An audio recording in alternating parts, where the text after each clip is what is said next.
Assalamualaikum warahmatullahi wabarakatuh. Alhamdulillahi rabbil alamin. Lahul hamdul hasan wa thana'ul jamil. Wa ashhadu an la ilaha illallah wahdahu la syarika lah.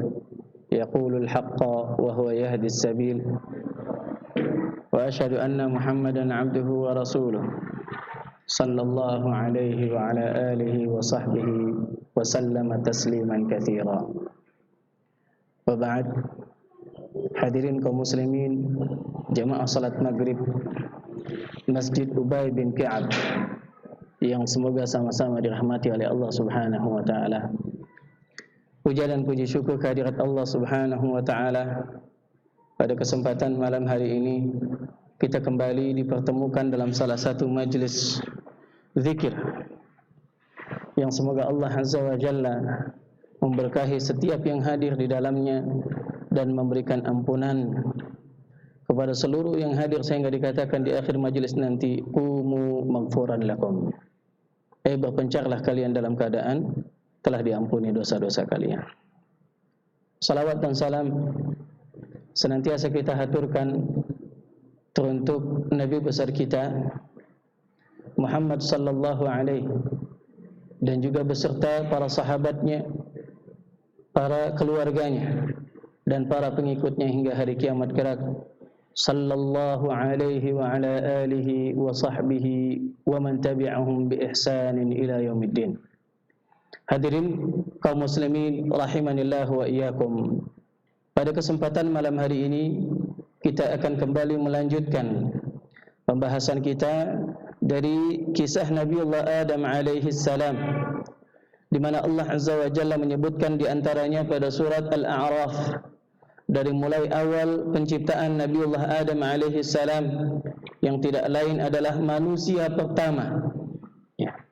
Manusia pertama, di mana Allah Azza wa Jalla tidak menciptakan manusia dari monyet, ya. Tapi Allah Azza wa Jalla menciptakan manusia pertama adalah Nabiullah Adam alaihi salam, di mana hal ini meruntuhkan teori yang mengatakan bahwasanya manusia adalah hasil revolusi daripada monyet kemudian menjadi manusia purba dan lain sebagainya. Hadirin kaum muslimin rahimanillah wa iyyakum. Kemudian Allah Azza wa Jalla menyebutkan bagaimana ketika awal diciptakan Adam alaihi salam, Allah memerintahkan kepada para malaikat untuk sujud, termasuk juga jin, ya, iblis. Yang mana iblis ini adalah dari golongan jin, bukan dari golongan malaikat. Malaikat diciptakan dari cahaya, adapun jin diciptakan dari api. Dan ketika diperintahkan dia pun menolak, ya, menolak dengan penuh kesombongan. Ya, dia mengira bahwasanya kalau dia menolak perintah Allah dikarenakan dirinya lebih mulia daripada Adam alaihi salam, maka hal itu, ya, dapat ditoleransi, ya, dapat ditolerir, ya. Akan tetapi sangkaannya sangat meleset, ya. Sangkaannya meleset. Ya. Kenapa? Karena hakikatnya Allah Azza wa Jalla menyuruh malaikat dan menyuruh jin termasuk di dalamnya untuk sujud kepada Adam adalah sebagai salah satu bentuk penghambaan kepada Allah Subhanahu wa taala, bukan semata-mata untuk memberikan penghormatan kepada Adam. Karena hakikatnya yang menyuruh sujud bukan Adam tapi Allah. Ketika dia menolak perintah untuk sujud, itu artinya dia menolak perintah Allah Subhanahu wa taala. Hadirin kaum muslimin rahimanillah wa iyyakum. Kemudian kita juga sudah membahas bagaimana akibat yang didapatkan oleh orang-orang yang membangkang perintah Allah Subhanahu wa taala. Tidak ada yang dia dapatkan melainkan kehinaan, terusir dari rahmat Allah Azza wa Jalla. Ya. Itu adalah akibat dari sebuah pembangkangan. Tidak ada kenikmatan, tidak ada kebahagiaan, tidak ada senang-senang, karena semua itu hanyalah apa? Tipu daya setan. Ya. Orang-orang yang mengira bahwa dengan bermaksiat kepada Allah dia akan mendapatkan kesenangan di dunia. Ya. Dia akan mendapatkan kenikmatan di dunia. Itu hanyalah tipu daya setan. Tipu daya setan, karena hakikatnya yang didapatkan mereka tidak lain hanyalah terusir dari rahmat Allah subhanahu wa ta'ala. Kemudian ikhwah fillah rahimanillah wa iyyakum, ya. Sampai di situ terakhir pembahasan kita, di mana Allah subhanahu wa ta'ala, ya, menceritakan ketika Allah mengusir iblis. Allah katakan qala khruj minha madhuman madhura lama tabi'aka minhum la'amla'anna jahannama minkum ajma'in. Ya. Allah subhanahu wa ta'ala mengatakan kepada iblis, ukhruj, keluarlah kamu. Ya, sebagai bentuk penekanan dari kalimat perintah sebelumnya. Allah sudah memerintahkan kepada iblis untuk keluar dari surga. Kemudian di sini dikatakan lagi, keluar kamu dalam keadaan madhuman madhura. Ya. Dalam keadaan terhina dan terusir. Ya. Madhuman madhura laman tabi'aka minhum. Ya. Maka barang siapa yang mengikuti kamu dari mereka. Ya. Dari siapa? Dari golongan manusia, karena sebelumnya dia sudah berjanji kepada Allah subhanahu wa ta'ala, qala fabima awaitani la aq'udanna lahum siratakal mustaqim. Ya Allah, sebagaimana engkau telah menyesatkan aku, maka aku akan menghalangi dari mereka jalan yang lurus. La atiyannahum min baini aydihim wa min khalfihim wa an aymanihim wa an syama'ilihim wa la tajidu aktsarahum syakirin. Dia berjanji kepada Allah, ya, setelah dia mendapatkan atau dikabulkan apa yang dia minta, yaitu diberikan apa? Keadilan, diberikan apa? Penangguhan umur, ya, ditangguhkan umurnya sampai hari kiamat, tidak dimatikan oleh Allah subhanahu wa ta'ala. Dia berjanji untuk menyesatkan anak keturunan Adam. Makanya Allah subhanahu wa ta'ala mengatakan, laman tabi'aka minhum, maka barang siapa yang mengikuti kamu dari golongan mereka, dari anak cucu Adam alaihi salam, laman tabi'aka minhum la'amla'anna jahannama minkum ajma'in. Niscaya kami akan memenuhi neraka itu dari kalian semuanya. Ya. Lihat domir yang setelahnya, yang terakhir ini, la'amla'anna jahannama minkum, dari kalian. Kalian di sini siapa? Iblis beserta seluruh pengikutnya, baik dari golongan jin maupun dari golongan manusia. Ya subhanallah, ya. Ini menunjukkan apa? Bahwasanya manusia yang menjadi pengikut iblis, ya, dengan mengikuti segala macam rayuannya, tergoda dengan segala macam tipu dayanya, maka dia dimasukkan dalam golongan apa? Iblis, ya. Dimasukkan dalam golongan iblis. Ini sebagaimana disabdakan oleh Rasulullah sallallahu alaihi wasallam, "Man tashabbaha biqaumin fahuwa minhum." Barang siapa yang menyerupai suatu kaum, maka dia adalah bagian dari kaum tersebut. Ada manusia menyerupai akhlaknya iblis, menyerupai perbuatannya iblis, menyerupai pembangkangannya iblis, menyerupai kekufurannya iblis dan mengikutinya, maka dia tidak lain termasuk dari golongan iblis tersebut. Nah, Walidhalika Rasulullah sallallahu alaihi wasallam bersabda dalam sebuah hadis yang sahih, "Man batta'a bihi 'amaluh lam yusri' bihi nasabuh." Barang siapa yang amalannya membuatnya lambat, maka nasab keturunannya tidak akan membuatnya cepat. Maksudnya apa? Maksudnya adalah nasab dan keturunan itu tidak sama sekali memberikan manfaat apapun kalau amalannya buruk. Bahkan sekalipun dia keturunan Nabi kita Muhammad sallallahu alaihi wasallam. Hal ini sebagaimana disabdakan oleh Rasulullah sallallahu alaihi wasallam ketika beliau menyerukan kepada Quraisy mendakwahkan Islam. Beliau mengatakan kepada Fatimah, "Ya Fatimah binta Muhammad, wahai Fatimah anaknya Muhammad, salini min mali ma syi'." Mintalah kepadaku dari hartaku yang kamu sukai. Silakan. Kata Rasulullah SAW, la ughni anki minallahi syai'a. Saya enggak bisa memberikan apapun, manfaat apapun di hadapan Allah subhanahu wa ta'ala. Saya enggak bisa menyelamatkan kamu dari siksanya Allah subhanahu wa ta'ala kalau kamu kufur kepada Allah subhanahu wa ta'ala. Oleh karenanya, ya, keturunan kita semuanya adalah keturunan Nabiullah Adam alaihi salam. Ya, bahkan mungkin di sana ada keturunan Nabi Muhammad sallallahu alaihi wasallam yang kita muliakan, kita cintai. Akan tetapi kalau amalannya buruk, ya, dia melakukan kekufuran, senang dengan kemaksiatan, menyukai bid'ah dan lain sebagainya, bahkan mengajak orang menuju kepada bid'ah, maka sesungguhnya nasabnya tidak akan memberikannya manfaat apapun. Hadirin kaum muslimin rahimanillahu wa iyyakum. Nah, la amla'anna jahannama minkum ajma'in. Dalam hal ini Allah Subhanahu wa taala telah berjanji untuk membuat neraka itu penuh. Ya. Allah berjanji akan menjadikan surga dan neraka itu penuh dengan penghuninya.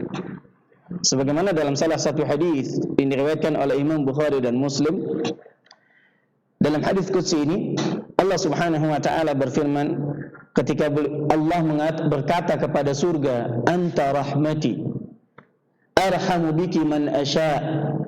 Wahai surga, sesungguhnya engkau adalah rahmatku, di mana aku memberikan kasih sayangku denganmu kepada siapa yang aku kehendaki. Wa yaqulu lin-nar, dan Allah pun berkata kepada neraka, "Wa anta 'adzabi u'adzibu biki wa anti 'adzabi u'adzibu biki man asya." Allah berkata kepada neraka, "Kamu adalah azabku, di mana aku mengazab siapa yang aku kehendaki denganmu." Wa lakuma 'alayya mil'uha. Kata Allah Subhanahu wa taala, dan aku yang akan membuat kalian penuh. Ya, dengan penghuninya. Ya.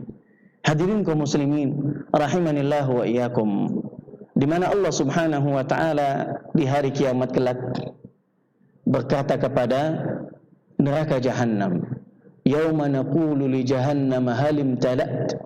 Allah berkata kepada Jahannam, "Wahai Jahannam, apakah engkau sudah penuh?" Fataqulu hal mim mazid. Neraka pun berkata, "Apakah masih ada tambahan?" Ya. Dia berkata, neraka berkata, "Na'am." Neraka berkata, ya. Dia berbicara. Nah, sampai Allah Subhanahu wa taala meletakkan kakinya yang mulia. Ya. Allah meletakkan kakinya yang mulia di dalam neraka tersebut sampai neraka mengatakan, "Qat wa izzatika wa karamik." Ya. Neraka itu pun berkata ketika Allah meletakkan kakinya ke dalam neraka, "Cukup ya Rabb." Ya. Cukup. Ya. Ya, demi kemuliaanmu dan demi kemurahanmu. Ya. Dia meminta kepada Allah Subhanahu wa taala, kan dicukupkan sudah. Ya. Allah Subhanahu wa taala ini adalah menunjukkan bahwasanya Allah memiliki salah satu sifat zat Allah Subhanahu wa taala adalah memiliki apa? Kaki.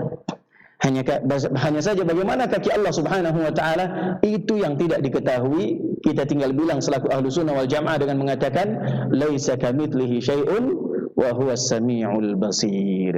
Kita tetapkan semua sifat yang Allah sebutkan di dalam Al-Qur'an maupun yang disampaikan oleh Nabi-Nya sallallahu alaihi wasallam tanpa menyerupakannya dengan makhluk. Ya, tanpa menyerupakannya dengan makhluk. Dan Allah memiliki sifat yang paling mulia sesuai dengan keagungannya. Ya, sesuai dengan keagungannya. Ya.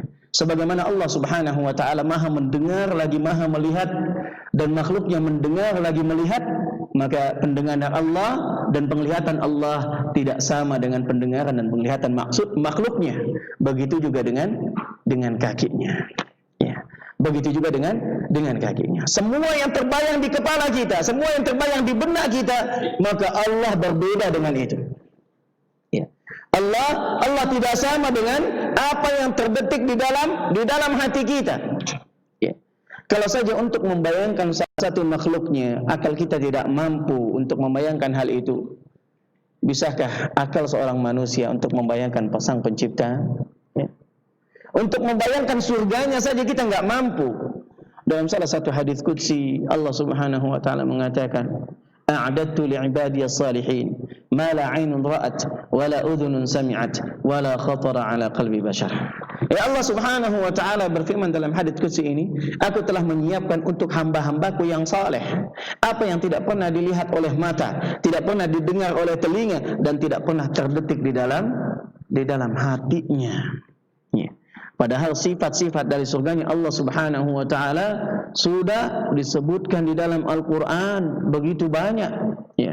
Disebutkan di dalam Al-Qur'an, ya, begitu indah. Tajri min tahtihal anhar, mengalir di bawahnya sungai-sungai. Qutufuha daniyah, buah-buahannya pendek, ya, buah-buahannya mudah untuk dicapai, ya. Dan lain sebagainya. Di dalamnya ada bidadari-bidadari, ya. Akan tetapi itu hanya sebuah gambaran. Hakikatnya seperti apa? Tidak pernah terdetik di dalam hati manusia. Surganya Allah, setiap datang bulan Ramadan pintunya terbuka, ya. Pintunya terbuka. Ini makhluk sudah ada, sudah diciptakan oleh Allah Subhanahu wa taala, tapi kita enggak mampu untuk membayangkannya. Maka bagaimana bisa seorang membayangkan Allah Subhanahu wa taala? Nah, hadirin kaum muslimin rahimanillahu wa iyyakum. Nah, kemudian Allah Subhanahu wa taala berfirman, "Wa ya Adam uskun anta wa zawjuk. Wa ya Adam uskun anta wa zawjukal jannah, fakula min haitsu syi'tuma, wa la taqraba hadhihi asy-syajarata fatakuna minadh dhalimin." Kata Allah Subhanahu wa taala, ya. Allah berkata kepada Adam alaihi salam.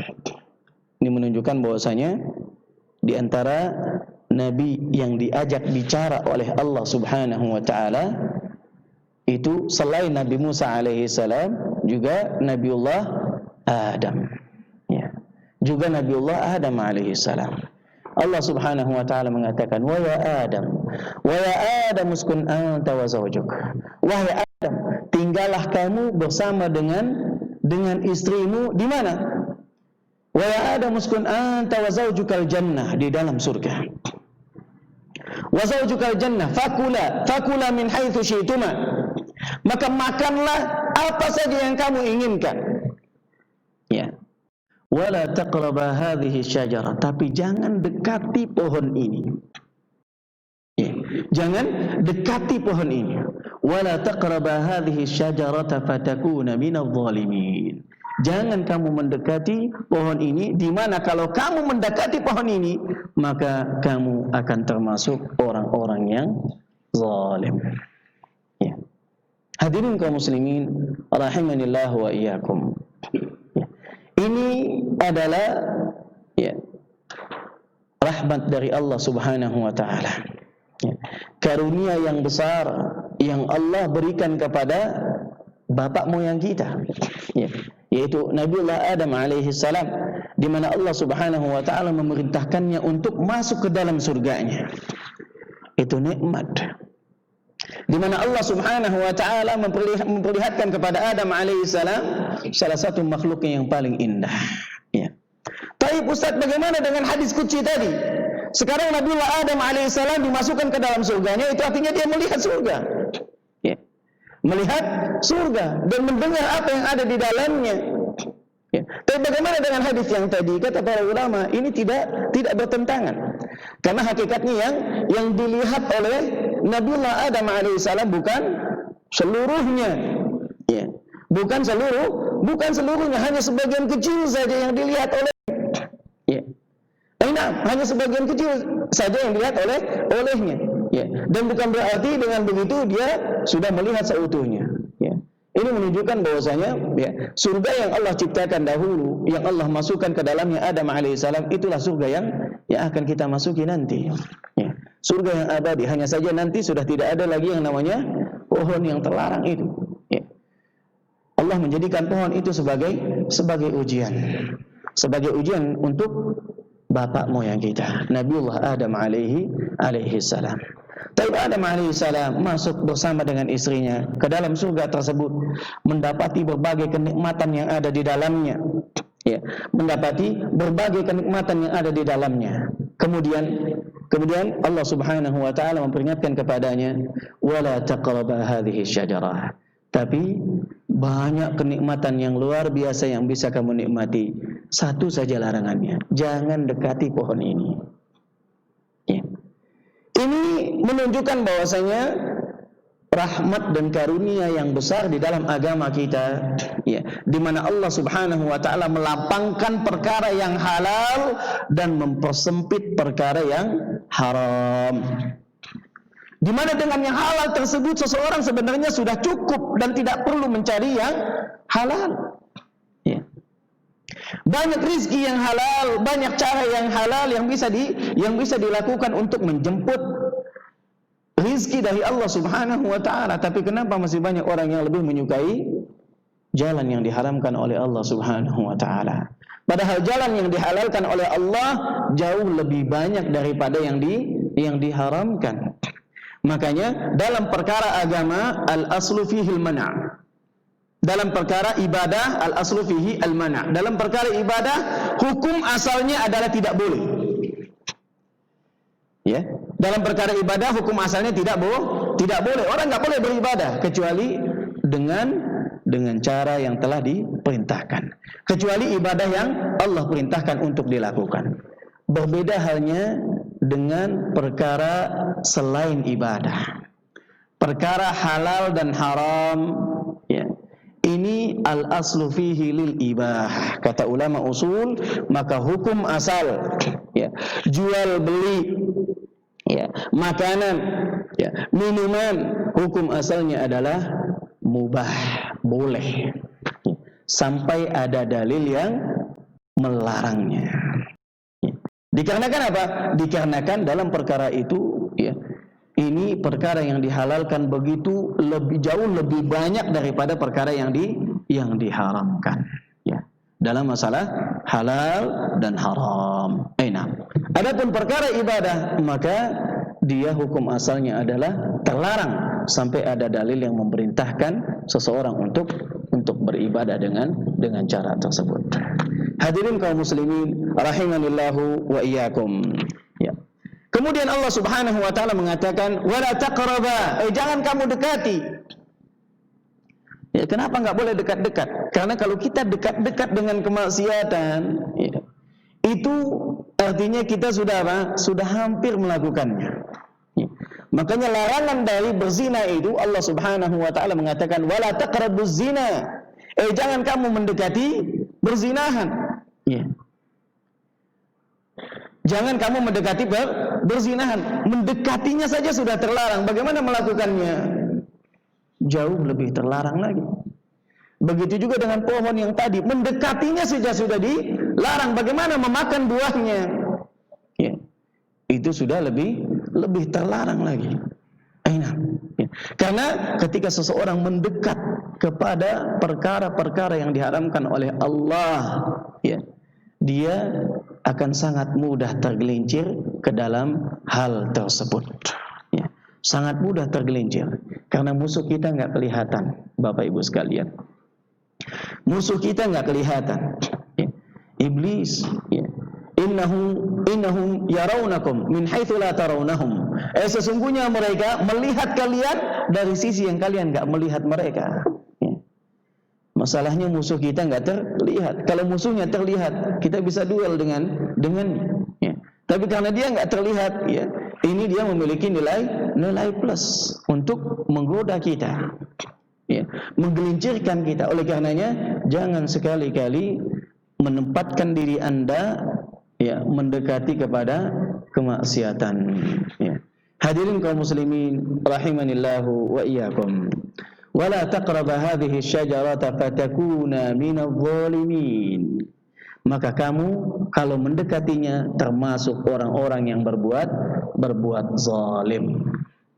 Allah dengan tegas sudah mengatakan kalau dekat-dekat maka kamu menjadi zalim, termasuk orang yang zalim. Tapi akan kita lihat berikut ini bagaimana tipu daya setan.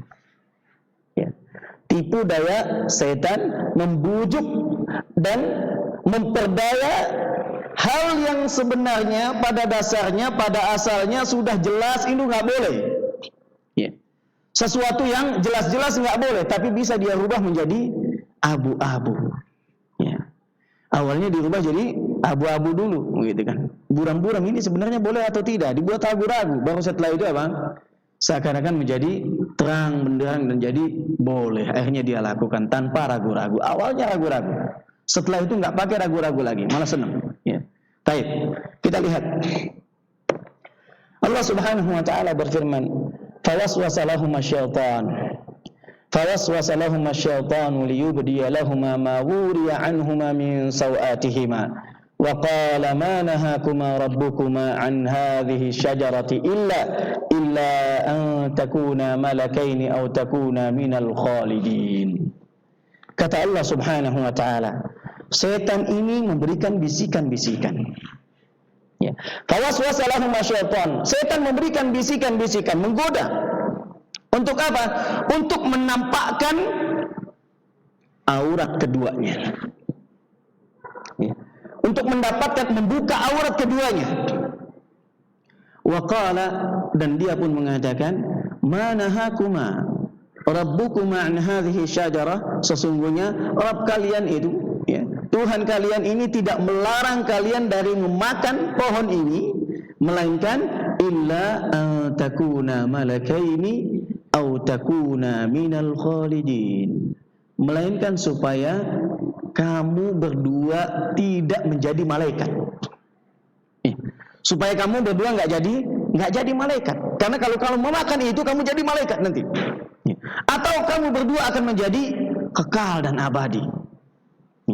Kalau kamu makan buah ini, niscaya kamu akan jadi kekal. Makanya kamu dilarang sama Allah Subhanahu wa taala.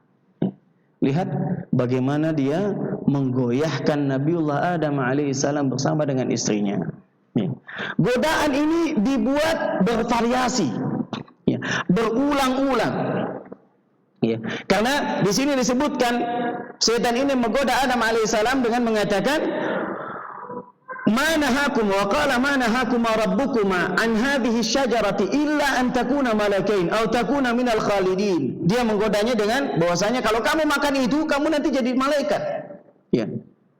Diketahui bahwasanya malaikat adalah makhluk yang taat kepada Allah Subhanahu wa taala. Ya. Mereka yang tidak pernah bermaksiat kepada Allah dan tidak membangkang akan perintah yang diajukan atau diberikan kepadanya. Ya. Baik, kalau saja Allah Subhanahu wa taala tidak murka kepada malaikat, itu menunjukkan bahwasanya kalau orang menjadi malaikat artinya itu enggak akan mendapat murka dari Allah Subhanahu wa taala. Maka jalan untuk menjadi malaikat itu juga tidak dimurkai jadinya. Dipikirnya seperti itu, ya. Kalau tujuannya saja adalah bukan termasuk perkara yang dimurkai Allah, maka jalannya juga enggak dong. Ya. Kalau hasilnya adalah kalau makan buah ini seseorang jadi malaikat. Malaikat ini adalah makhluk yang diridhoi oleh Allah Subhanahu wa taala. Kalau begitu makannya pun diridhoi sama Allah Subhanahu wa taala. Lihat bagaimana dia menggodanya. Au takuna minal khalidin, atau kamu kalau makan ini maka kamu akan menjadi kekal dan abadi. Ya. Dalam ayat yang lain Allah Subhanahu wa taala pada surat Taha Allah sebutkan, ya, kata Allah Subhanahu wa taala, fawaswasa ilaihi syaitan. Setan membisikkan kepada Adam. Fawaswasa ilaihi syaitan wa qala ya Adam hal adulluka ala syajaratil khuldi wa mulkin la yabla. Kata setan di sini, ya, dia memvariasikan, ya, godaannya. Dia bilang bahwasanya, wahai Adam, maukah kamu aku tunjukkan kepada satu pohon keabadian dan pohon kekuasaan dan kerajaan yang tidak akan pernah punah. Ya. Dimana kalau kamu makan itu, kamu akan abadi dan mendapatkan kerajaan yang tidak akan sirna. Ya subhanallah. Tadi dia menggoda, kamu jadi malaikat, kemudian menggoda, kamu akan kekal abadi. Di sini dia bilang, di sana ada, kalau kamu memakannya, kamu akan mendapatkan kerajaan yang tidak akan pernah punah, ya, tidak akan pernah sirna, ya, dan lain sebagainya. Ya. Godaan-godaan ini, ya, ditujukan kepada Adam alaihissalam. Baik, di sana ada beberapa riwayat yang menyebutkan bahwasanya yang pertama kali makan buah ini, ya, yang pertama kali makan buah ini adalah Hawa, istrinya. Ya. Hawa yang makan duluan, baru setelah itu Nabiullah Adam alaihissalam mengikutinya. Ya. Ini sebenarnya kata para ulama, ya, pendapat ini dasarnya adalah Israiliyat. Ya. Israiliyat yang la yusaddaq wa la yukadzdzab. Ya. Tidak dibenarkan dan juga tidak didustakan. Ya. Artinya dasarnya tidak kuat. Ya. Baik, akan tetapi yang zahir dari Al-Quran, yang mulai makan duluan adalah siapa? Nabiullah Adam alaihi salam. Ya. Nabiullah Adam alaihi salam. Karena iblis mengatakan, ya, wa qala fawaswasa ilaihi syaitan wa qala ya Adam, wahai Adam, hal adulluka ala syajaratil khuldi wa mulkin la yabla? Maukah kamu aku tunjukkan kepada pohon keabadian, ya, dan kekuasaan yang tidak akan pernah sirna? Ya. Nah, adapun hadis yang disebutkan bahwasanya laula Hawa ma khanat imra'atun zaujah. Ya. Laula Hawa ma khanat imra'atun zaujaha. Kalaulah bukan karena Hawa, niscaya wanita tidak akan mengkhianati suaminya. Maksudnya apa? Maksudnya di sini kata para ulama, ya, pengkhianatan Hawa adalah dikarenakan ketika dia melihat suaminya, yaitu Adam alaihissalam, memakan buah khuldi, beliau tidak menasihati suaminya tersebut. Dan ini salah satu bentuk khianat. Ya, ketika seorang melihat saudaranya terjatuh ke dalam kemaksiatan, kemudian dia diam dan tidak melarangnya, tidak menasihatinya, itu termasuk salah satu bentuk khianat. Kenapa? Karena agama kita ini adalah agama nasihat. Ya. Ad-dinun nasihah. Agama kita ini adalah agama nasihat, di mana setiap orangnya berkewajiban untuk menasihati saudaranya. Ya. Ya. Meskipun nasihat diartikan salah satunya adalah seorang memberikan nasihat kepada Allah. Bagaimana memberikan nasihat kepada Allah?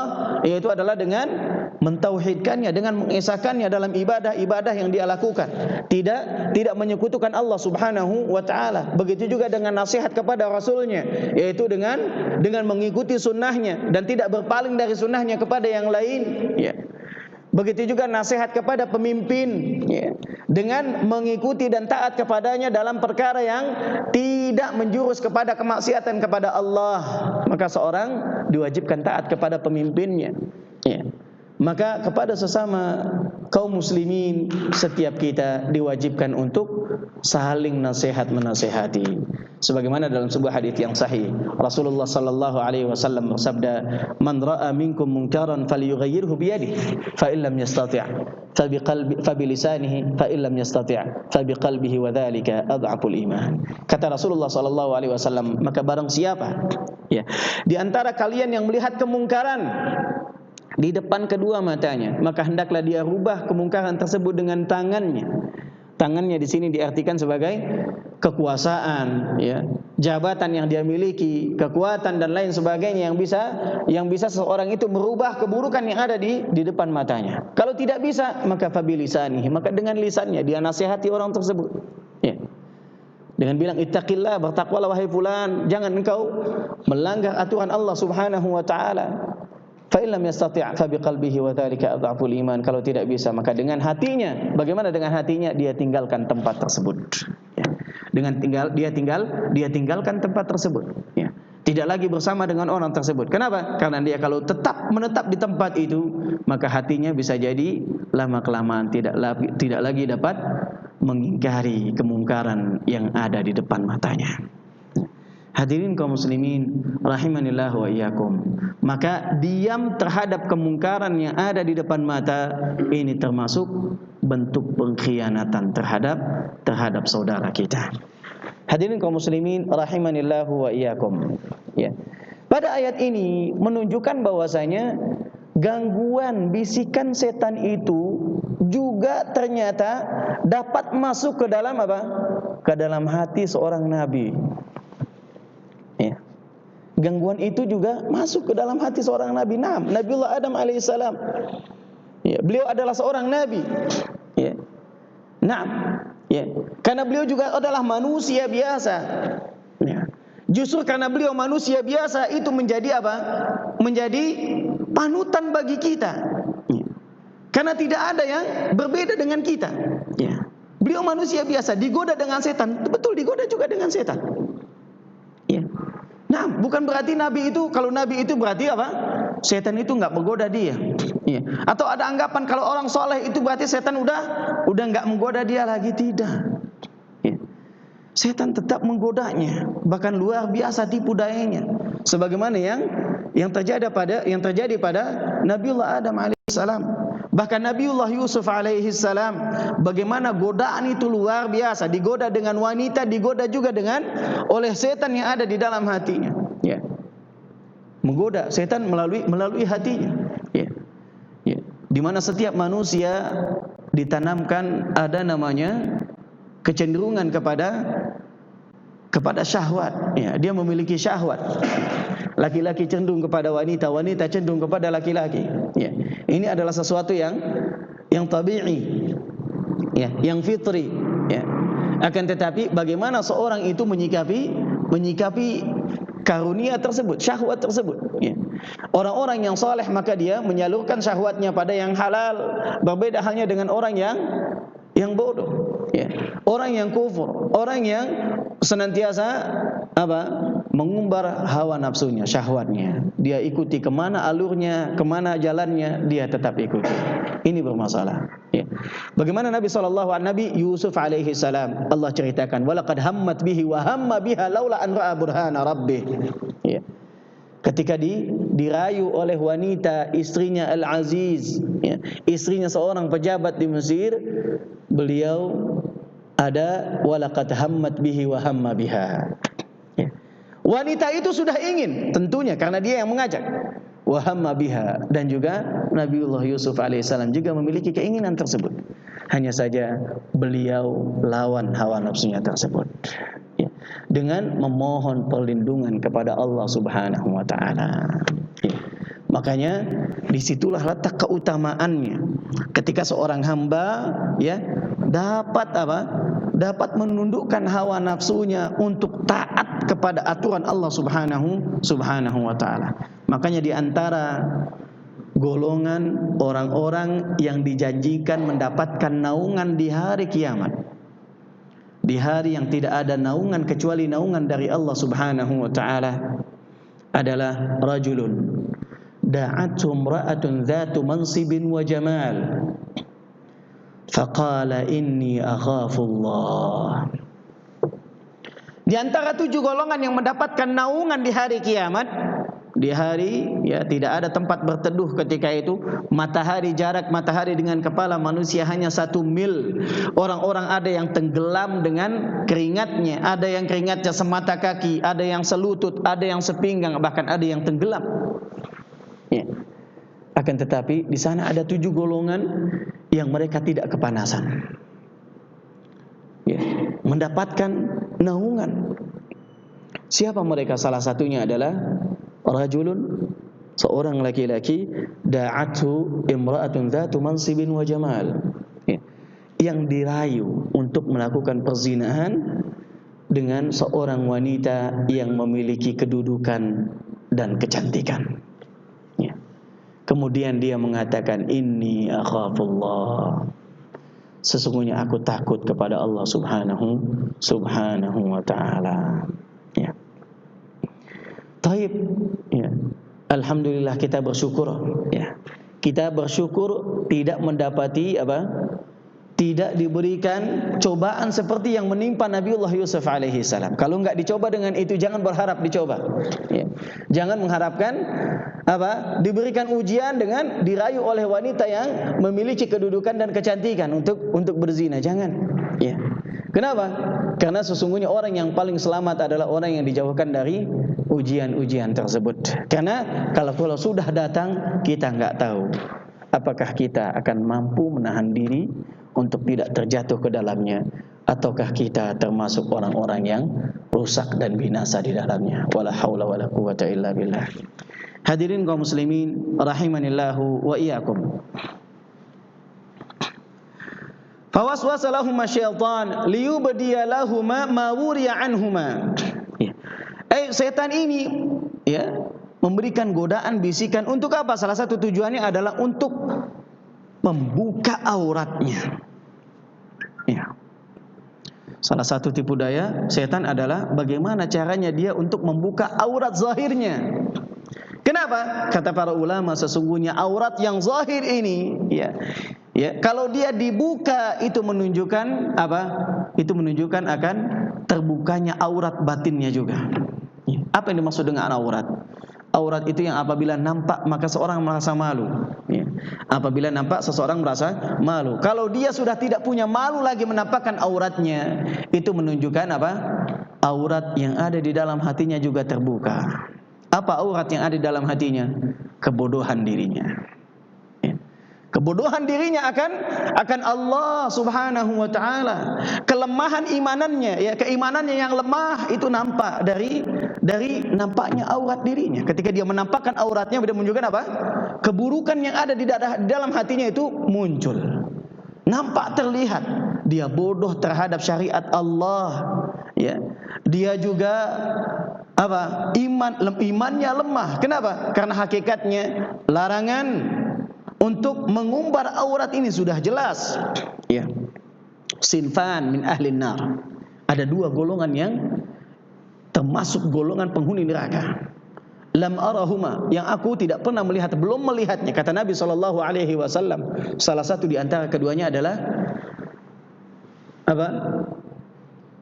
Ariyat, nisa ariyat, kasiyat ariyat, mailat mumillat, la yadkhulnal jannah wa la yajidna rihaha. Kata Rasulullah sallallahu alaihi wasallam, di antara dua golongan tersebut adalah wanita-wanita yang berpakaian tapi telanjang. Berpakaian tapi telanjang. Bagaimana yang orang-orang yang memang enggak berpakaian sama sekali? Wala haula wala quwata illa billah. Mailat mumillat, yang berjalan berlenggak-lenggok, agar nampak lekukan tubuhnya dan lain sebagainya. Mereka itu yang tidak akan masuk ke dalam surga Allah, bahkan tidak akan mendapati wanginya surga Allah subhanahu wa ta'ala. Orang-orang semacam ini, mereka adalah orang-orang yang menampakkan kebodohan mereka, menampakkan kelemahan iman mereka, menampakkan penyakit yang ada di dalam hati mereka. Karena di dalamnya ada banyak penyakit syahwat, syubhat, itu sudah nampak tentunya. Tentunya. Enak. Baik. Ikhwah fillah rahimanillahu wa iyyakum. Di mana ketika wanita itu menampakkan auratnya, maka di sana menjadi apa? Sebab kerusakan yang banyak. Kalau wanita sudah tidak malu lagi untuk menampakkan auratnya, maka dia menjadi penyebab kerusakan yang banyak. Kenapa? Karena fitnah bagi laki-laki yang paling besar adalah pada wanita. Dan sekarang ini hampir setiap barang yang dijual, barang yang dijual mobil, barang-barang elektronik dan lain sebagainya, tapi yang ditampilkan adalah wanita-wanita mutabarrijat. Wanita-wanita yang berbeda penampilannya dengan istri-istri kita yang di rumah. Dan ini hampir masuk ke semua rumah kaum muslimin. Bahkan ke kamar-kamar mereka. Bahkan ke masjid, mushola, masuk. Lewat apa? HP. Ya subhanallah. Makanya jangan heran, pengaruh setan pada zaman sekarang ini itu begitu besar terhadap umat manusia bila dibandingkan dengan masa lalu. Kenapa? Karena hampir semuanya dapat dia masuki. Mengumbar aurat wanita dan lain sebagainya, maka dari sanalah sumber kerusakan. Bahkan orang-orang soleh sekalipun pun bisa dirusak dengan sebab itu. Wala haula wala quwata illa billah. Betapa mudahnya hal-hal yang semacam itu diakses. Betapa mudahnya, jangankan yang muda, yang tua pun bisa rusak. Bagaimana dengan yang muda? Wala haula wala quwata illa billah. Oleh karenanya patut bagi kita untuk senantiasa berlindung kepada Allah Subhanahu wa taala dari tipu daya setan. Sudah azan. Aina. Sudah azan, Taib, kita sudahi ya. Azan dulu, nanti dilanjutkan sedikit. Oke. Kalau gitu kita dengarkan dulu azannya. Fadhal.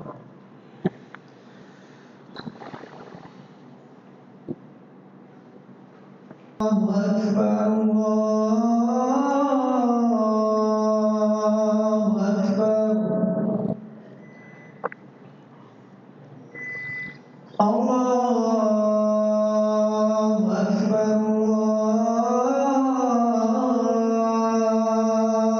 Allahu Akbar. Asyhadu an la ilaha illallah.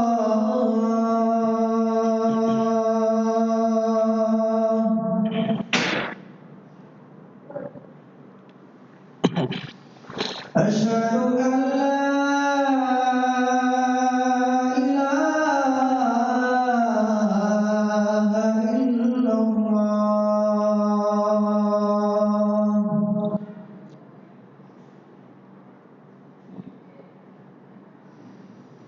Asyhadu anna Muhammadar Rasulullah.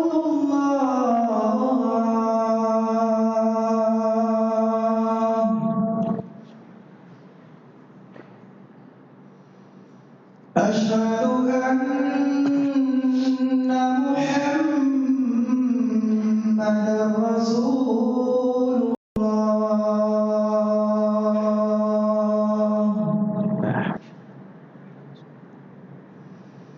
Hayya 'alas salah.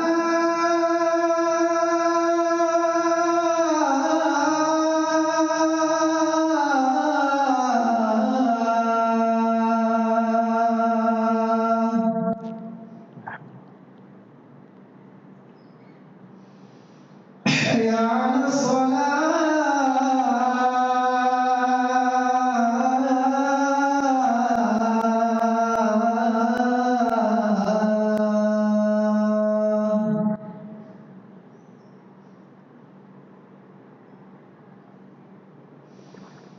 Hayya 'alal falah.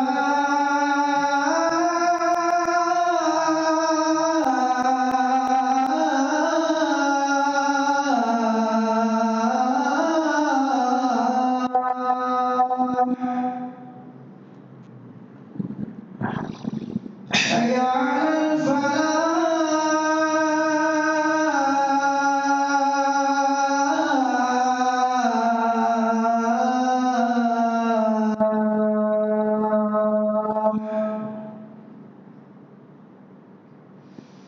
Allahu Akbar, Allahu Akbar. La ilaha illallah.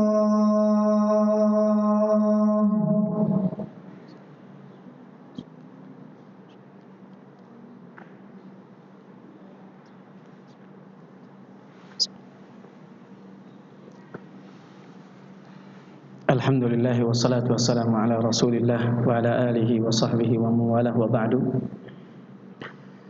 Bapak Ibu jamaah Masjid Ubay bin Ka'ab yang semoga sama-sama dirahmati oleh Allah Subhanahu wa taala. Dari sini kita melihat mengenal bagaimana tipu daya setan tadi. Ya. Kaedahnya yang pertama adalah ketika dia menggoda Nabiullah Adam alaihissalam, yang pertama memberikan alasan-alasan yang batil sebagai pembenaran atas kesalahan yang dilakukan. Jadi dia memberikan godaan apa? Fawaswasalahuma syaitan wa qala fawaswasalahuma syaitan liyubdiya lahumma ma wuriya anhuma min sawatihima wa qala ma nahakuma rabbukuma an hadhihi syajarah illa an takuna malakaini aw takuna minal khalidin. Alasannya dia bilang, ya, sesungguhnya Allah tidak melarang kamu memakan dari pohon ini melainkan supaya kamu tidak menjadi malaikat dan juga tidak menjadi makhluk yang abadi. Ya. Tadi alasannya sudah saya sampaikan. Bahwasanya kalau tujuannya baik itu berarti apa? Hasilnya baik itu berarti jalannya tidak terlarang. Ya. Aslinya jalannya tidak dimurkai oleh Allah Subhanahu wa taala kalau hasilnya adalah baik, ya. Yang penting baik, begitu. Masalah ini, larangan ini dan lain sebagainya, enggak masalah dilanggar, enggak masalah dimakan dan lain sebagainya. Ya. Ini adalah salah satu tipu daya iblis, di mana dia memberikan alasan-alasan yang sebenarnya batil, tapi dia buat itu untuk membenarkan kesalahan yang dilakukan. Seperti halnya yang sekarang ini, ya, banyak menimpa akhwat-akhwat kaum muslimin, ya, yang belum berhijab. Ya. Dia mengatakan bahwasanya kalaupun saya enggak berhijab, yang penting hatinya baik. Ya. Saya orang baik, ya. Saya bukan orang yang pembunuh, nyolong dan lain sebagainya, enggak. Ya. Saya adalah orang yang baik. Ya. Jadi enggak masalah kalaupun enggak berhijab dan lain sebagainya. Ya. Ini salah satu tipu daya iblis. Ya. Karena hakikatnya Allah memberikan perintah itu bukan buat dilanggar. Ya. Terkadang ada logika yang terbalik, dipikir bahwasanya aturan itu dibuat buat dilanggar, bukan buat dipatuhi. Wala haula wala quwata illa billah. Ini logika setan. Ya. Logika iblis. Buat apa bikin aturan kalau buat dilanggar? Ya.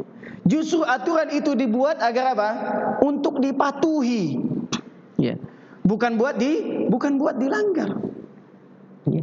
Sebagaimana Allah Subhanahu wa taala berfirman, ya, "Wa ma ja'alna al-qiblata allati kunta 'alaiha illa lina'lama man yattabi'ur rasula mimman yanqalibu 'ala 'aqibaihi."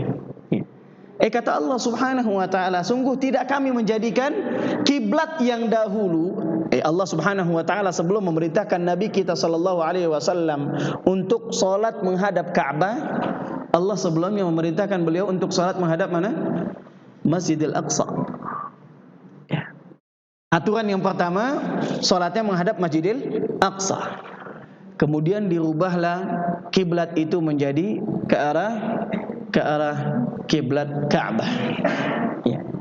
Ya, Allah tidak menjadikan aturan ini yang berubah, ya, melainkan agar apa? Agar nampak siapa yang betul-betul mengikuti Rasul, ya, dari orang-orang yang menyelisihinya.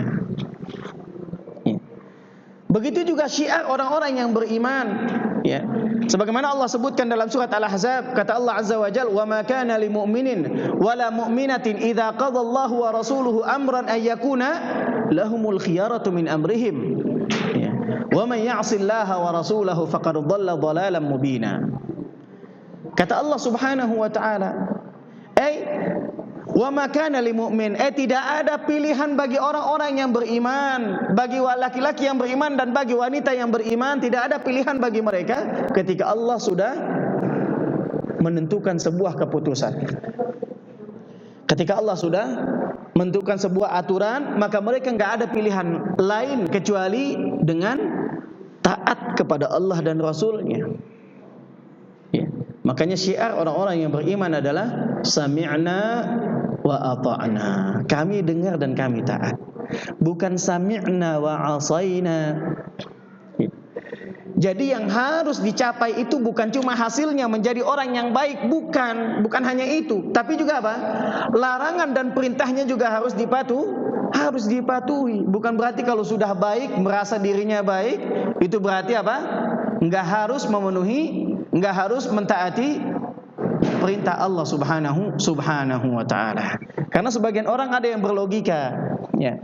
Kalau si fulan ini sudah sampai kepada derajat ma'rifah, itu berarti dia sudah apa? Sudah bebas dari kewajiban yang apa? Ya. Ya, kewajiban yang zahir, salat, ya, zakat, puasa, ya.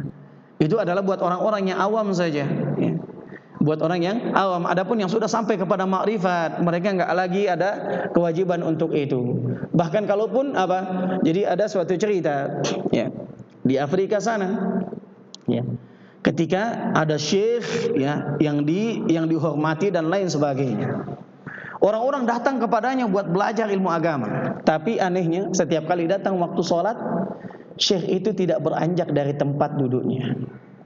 Yang lain semuanya ke masjid sholat, syekh menetap di tempatnya, ya, kemudian ditutupi dengan kain, ya. ditutupi dengan kain. Ya. Kain itu besar kainnya gitu kan. Kemudian diangkat-angkat sama pengikutnya, ya. Sampai berbunyi dari dalam, ya, berbunyi gitu kan. Ya. Entah apa yang dia lakukan di dalam, setelah itu direbahkan, ya. Seakan-akan syekhnya enggak ada. Ya. Syekhnya enggak ada. Ya. Kemudian setelah selesai sholat, orang datang lagi, ya, baru setelah itu diangkat lagi itu kainnya, digerak-gerakan seperti itu, baru ada bunyi lagi. Syekhnya seakan-akan datang dari mana dan langsung dalam kondisi duduk. Setelah itu dikatakan bahwasanya syekhnya ini, ya, ini cerita datang dari Afrika. Ya. Dibilang bahwasanya syekhnya, ya, kalau kalian sholat di sini, syekh tadi sholatnya di Mekah. Ya. Beda, makomnya udah beda. Ya. Kalau kalian sholatnya di sini, kalau syekh sholatnya di Mekah, gitu kan. Jadi tadi menghilang, sholat dulu di sana, kemudian balik lagi, baru melanjutkan majelisnya. Ya. Orang-orang yang bodoh, yang bisa dibodohi olehnya, padahal hakikatnya apa? Waktu sholat dari Afrika ke Saudi sana itu berbeda. Ya. Itu berbeda. Ya. Jangankan antara Saudi dengan Afrika, Saudi dengan Mesir saja bedanya 1 jam. Ya. Bedanya satu jam. Di Saudi sudah mulai sholat Jumat, di Mesir belum, masih 1 jam lagi. Ya. Belum mulai. Ya. Itu di Mesir. Mesir adalah Afrika bagian utara paling atas. Ya. Bagaimana dengan yang ada di bawah-bawahnya, ya, di tengah Afrika Tengah, Afrika Barat, Afrika Selatan dan lain sebagainya, justru ini perbedaan waktunya akan lebih jauh lagi, ya. Tapi akidah yang semacam ini yang mengatakan bahwasanya orang kalau sudah sampai kepada makam tertentu, maka dia tidak wajib lagi untuk mentaati aturan perintah yang zahir ataupun tidak lagi dituntut untuk mentaati larangan yang zahir. Ya, tidak. Itu semuanya, ya, berlaku untuk semua. Ya, berlaku untuk semua, karena hakikatnya Allah menjadikan aturan itu adalah untuk ditaati, bukan untuk diselisihi. Hadirin kaum muslimin rahimanillah wa iyyakum, terakhir di antara bentuk, ya, tipu daya setan adalah dengan mencampur adukan antara kebenaran dengan keburukan. Ini untuk menipu, menipu daya orang-orang yang beriman kepada Allah dan Rasulnya. Ya. Nabiullah Adam alaihissalam ditipu olehnya dengan apa? Wa qasamahuma inni lakuma laminan nasihin. Iblis berkata, dan saya bersumpah. Dia bersumpah atas nama Allah Subhanahu wa taala, sesungguhnya dia termasuk orang-orang yang memberikan nasihat. Artinya dia apa? Mencampur adukan antara kebenaran dengan kebatilan. Ya, dicampur adukan, ya, antara kebenaran dan kebatilan. Sumpah atas nama Allah itu adalah yang benar. Dan memang setiap kita tidak dibenarkan untuk bersumpah kecuali dengan nama Allah. Tapi bukan berarti setiap orang yang bersumpah atas nama Allah itu diterima alasannya. Ya. Makanya dalam sebuah hadis yang sahih Rasulullah sallallahu alaihi wasallam mengatakan, la yu'tan nas bid'awahum ladda'a rijalun amwala ba'din wa dima'ahum lakinil bayyinah 'alal mudda'i wal yaminu 'ala man ankar.